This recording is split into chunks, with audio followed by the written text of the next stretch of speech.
99% مواقع مشکل تو نیستی.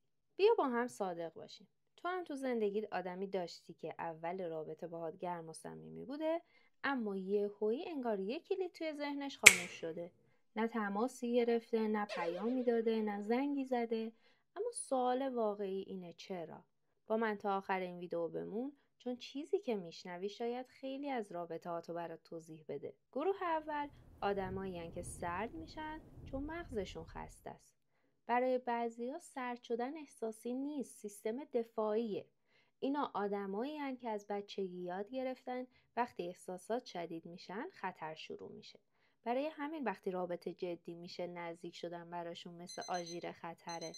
مغز چیزی رو فعال میکنه که بهش میگن دوری گزینی دلبستگی.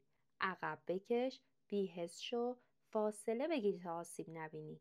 این سردی بی‌علاقگی به تو نیست، این مغزه که میگه اگر احساساتت عمیق بشه ممکنه ضربه بخوری. گروه دوم آدمایین که سرد میشن چون بیش از حد گرم بودن. این افراد اول رابطه فوق‌العاده‌ان. محبت زیاد، توجه زیاد، پیام‌های پشت سر هم. اما پشت این انرژی بالا یه چیزی پنهون شده. اضطراب.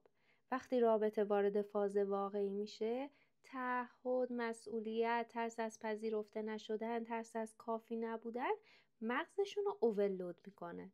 روانشناسا به این میگن فرسودگی عاطفی. نتیجهش چی میشه؟ سرد شدن ناگهانی. نه به خاطر تو، به خاطر اینکه از خودشون خسته میشن. بریم سراغ گروه سوم.